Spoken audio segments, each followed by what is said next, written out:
Jain friends, इस video में हम बात करने वाले हैं one of the most important article के बारे में, that is cultural and educational right. यहां पर हमारे पास दो आर्टिकल हैं, एक है हमारे पास आर्टिकल 29, एक है आर्टिकल 30। दोनों आर्टिकल को बारी बारी से डिटेल में डिस्कस करेंगे ताकि प्रीलिम्स में अगर कोई भी क्वेश्चन आता है तो आप उसको आसानी के साथ बना पाएं। सबसे पहले मैं यहां पे बात करना चाहूंगा आर्टिकल 29 के बारे में। तो आर्टिकल 29 हमें किसके बारे में बताता है? ये हमें बताता है protection of interest of minorities, यानी कि माइनॉरिटीज के जो राइट्स हैं उनके प्रोटेक्शन के बारे में बताएगा। अगर आप मुझसे पूछेंगे साहब आप हमें ये बताओ कि माइनॉरिटी वर्ड डिफाइन कहां पर है, कॉन्स्टिट्यूशन में किस आर्टिकल में लिखा हुआ है, तो भाई माइनॉरिटी जो वर्ड है ये किसी भी आर्टिकल में या फिर इंडियन कॉन्स्टिट्यूशन में इसके बारे में कहीं पे भी चर्चा नहीं की गई है। सुप्रीम कोर्ट ने बोला है कि माइनॉरिटीज को हम दो तरह से क्लासिफाई कर सकते हैं, एक रिलीजन के बेसिस पे, एक लिंग्विस्टिक के यानी कि भाषा के बेसिस पे। तो लिंग्विस्टिक माइनॉरिटी होती है, रिलीजियस माइनॉरिटी होती है। यहां पे दो सब क्लोज हैं, दोनों सब क्लोज को बहुत ही ज्यादा डिटेल में डिस्कस करते हैं। तो सब क्लोज 1 यानी कि आर्टिकल 29 का जो सब क्लोज 1 है वो क्या कहता है? वो कहता है any section of the citizens. अगर आपको याद हो तो मैंने आपको प्रीवियस वीडियोस में बताया था सेक्शन का मतलब क्या होता है। सेक्शन का मतलब होता है ग्रुप ऑफ पीपल्स, यानी कि ये जो राइट है ये किसके लिए है? ये ग्रुप ऑफ पीपल्स के लिए है। So any section of the citizens residing in the territory of India, ये जो ग्रुप ऑफ पीपल हैं ये इंडिया की टेरिटरी में रह रहे हैं, और any part thereof having a. अब देखिए यहां पर जो कीवर्ड है वो आपको ध्यान में रखना है। कीवर्ड यहां पे क्या है? पहला है यहां पे डिस्टिंक्ट लैंग्वेज। उनकी जो ग्रुप ऑफ पीपल हैं उनकी डिस्टिंक्ट लैंग्वेज होनी चाहिए, स्क्रिप्ट होनी चाहिए, और culture of its own shall have right to conserve the same. अगर मान लीजिए हमारे पास ग्रुप ऑफ पीपल्स हैं जिनकी डिस्टिंक्ट लैंग्वेज है, कल्चर है, स्क्रिप्ट है, तो वो उसको क्या कर सकते हैं? कंजर्व कर सकते हैं। दोस्तों कल्चर का मतलब क्या होता है? कल्चर का मतलब होता है वे ऑफ लिविंग। कल्चर का मतलब क्या है? कल्चर का मतलब है way of living. North east में एक बहुत ही ब्यूटीफुल स्टेट है जिसका नाम है Nagaland, the land of the Naga people. आप वहां पे कभी जाइएगा, 1 दिसंबर से लेकर 10 दिसंबर के बीच में हर साल वहां पे हॉर्नबिल फेस्टिवल होता है। तो जितनी भी ट्राइब्स हैं वहां पे सभी ट्राइब्स अपने अपने कल्चर के बारे में बताती हैं, प्रमोट करते हैं, डांस के बारे में बताते हैं, फूड के बारे में बताते हैं, उसको बोलते हैं हॉर्नबिल फेस्टिवल।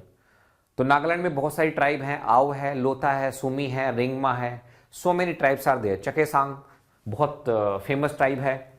तो उनको क्या है, अपने कल्चर को वो लोग क्या कर सकते हैं? वो कंजर्व कर सकते हैं। सब क्लोज 1 ये देता है, हमें राइट देता है। अब इस सब क्लोज 1 को मैं क्या करने वाला हूं, बहुत ही डिटेल में एक एक चीज को ब्रेक करके तोड़ के हम इसको पढ़ने वाले हैं। कैसे पढ़ेंगे देखिए। अब देखो यहां पे जो वर्ड है any section of the citizen, ये आपको पता होना चाहिए, क्योंकि जब यूपीएससी क्वेश्चन बनाएगा तो वहां पे तो भाई फिल्टर इधर उधर हो जाएंगे आपके, तो पता होना चाहिए।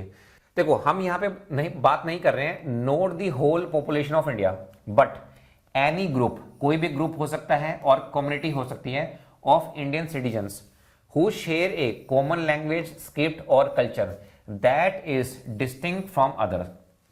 तो कोई ग्रुप ऑफ पीपल है जिनकी डिस्टिंक्ट लैंग्वेज है, स्क्रिप्ट है और क्या है? कल्चर है। तो ये उनके लिए है, ये सभी पॉपुलेशन के लिए नहीं है। अब ये जो ग्रुप हैं ये लार्ज भी हो सकते हैं और ये जो ग्रुप हैं ये स्मॉल भी हो सकते हैं। लार्ज का मतलब जैसे तमिल्स, बंगाली, पंजाबी, और स्मॉल का मतलब जैसे हम संथल ट्राइब है, नागाज हैं।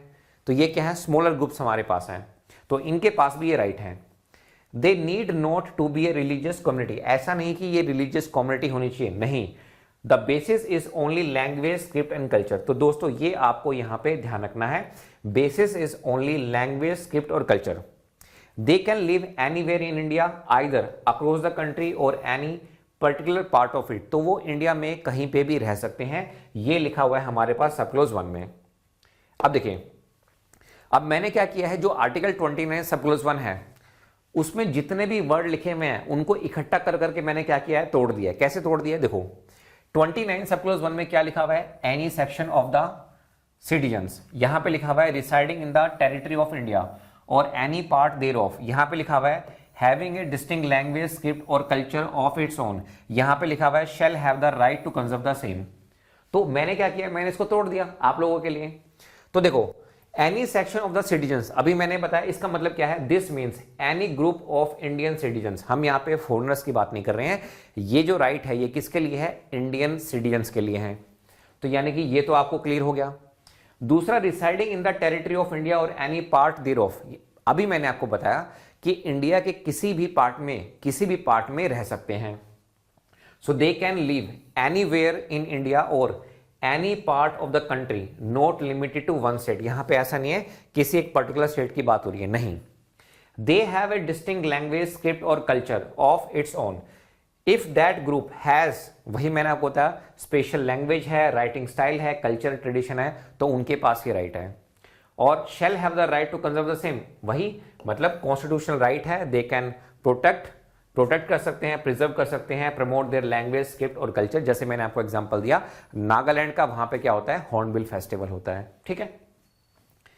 इसके बाद हम बात करते हैं एग्जाम्पल के बारे में। अब एग्जाम्पल जैसे लैंग्वेज का भी मैंने ले लिया यहां पे, लैंग्वेज प्रोटेक्शन, और एक मैंने ट्राइबल कल्चर के बारे में। अब देखो, जो मणिपुरी स्पीकिंग कम्युनिटी है in Assam has the right to conserve and promote their Manipuri language and script even though Assamese is the dominant language in the state. अगर आप असम में जाएंगे तो आप मुझे बताओ, असम में जो लैंग्वेज बोली जाती है वो कौन सी लैंग्वेज बोली जाती है, वो बोली जाती है असमी। तो मुझे बताओ, जो मणिपुरी है वो तो भाई माइनॉरिटी में हो गए वहां पे, तो क्या उनके पास राइट नहीं होगा? जी हां, उनके पास राइट होगा, बिकॉज जो मणिपुरी लैंग्वेज है वो यूनिक है, उनकी स्क्रिप्ट है, तो उनके पास भी राइट है। तो ये मैंने आपको बताया लैंग्वेज प्रोटेक्शन के बारे में। अब ट्राइबल प्रोटेक्शन के बारे में बात कर लेते हैं। जैसे संथली एक ट्राइब है झारखंड में, ठीक है। अब they have their own language, Santhali उनकी अपनी लैंग्वेज है, स्क्रिप्ट है उनकी, तो उनके पास राइट है, they have a right to preserve and teach it. अब मुझे बताओ, हिंदी क्या है?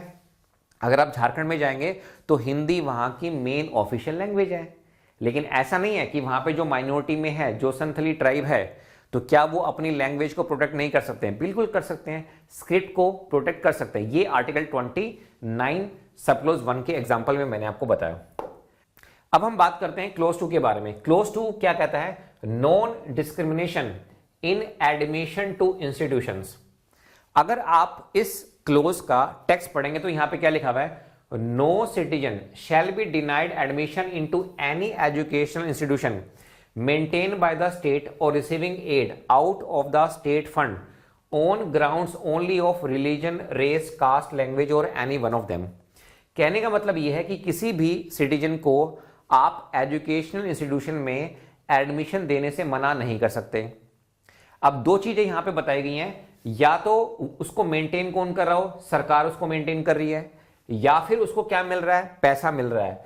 They are receiving aid out of the state fund. अब यहां पे जो ग्राउंड है वो क्या है? ग्राउंड है यहां पे रिलीजन, रेस, कास्ट और लैंग्वेज। तो लैंग्वेज यहां पे इस आर्टिकल में आपको देखने को मिलता है कि लैंग्वेज के बेसिस पे आप यहां पे डिस्क्रिमिनेशन नहीं कर सकते। अब देखिए, इसी को मैंने ब्रेक किया है। यहां पे लिखा हुआ है the state can not discriminate in granting admission to education institution. देखो, अब ये अप्लाई होता है दो तरह के इंस्टीट्यूशन के लिए, या तो उसको मेंटेन किया जा रहा है बाय द स्टेट, या फिर रिसीविंग गवर्नमेंट एड। तो या तो उसको सरकार मेंटेन कर रही है, या फिर उसको पैसा मिल रहा है कहां से? सरकार से। तो इस इंस्टीट्यूशन की बात हो रही है। तो यहां पे लिखा हुआ है discrimination is prohibited only on the grounds of religion, race, caste और लैंग्वेज। लैंग्वेज के बेसिस पे, रीजन के बेसिस पे, रेस के बेसिस पे, कास्ट के बेसिस पे आप मना नहीं कर सकते। जैसे अगर हिंदी स्पीकिंग स्टूडेंट है, they can not be denied admission in government aided Tamil college only because he does not speak Tamil. मान लीजिए जैसे मुझे हिंदी आती है, मैं तमिलनाडु में जाता हूं, वहां पे एक कॉलेज है, वहां पे तमिल बोली जाती है, तो वो ये नहीं कह सकते कि आपको तमिल नहीं आती, हम आपको एडमिशन नहीं देंगे, क्योंकि आपको हिंदी आती है तो आपको तमिल आनी चाहिए। नहीं, ये सब लिखा हुआ है किसमें? आर्टिकल 29 सब क्लोज 2 में। तो मैं उम्मीद करता हूं कि ये जो मैंने आपको आर्टिकल 29 सब क्लोज 1 और सब क्लोज 2 पढ़ाया है, ये आपको समझ में आया होगा। Thank you so much.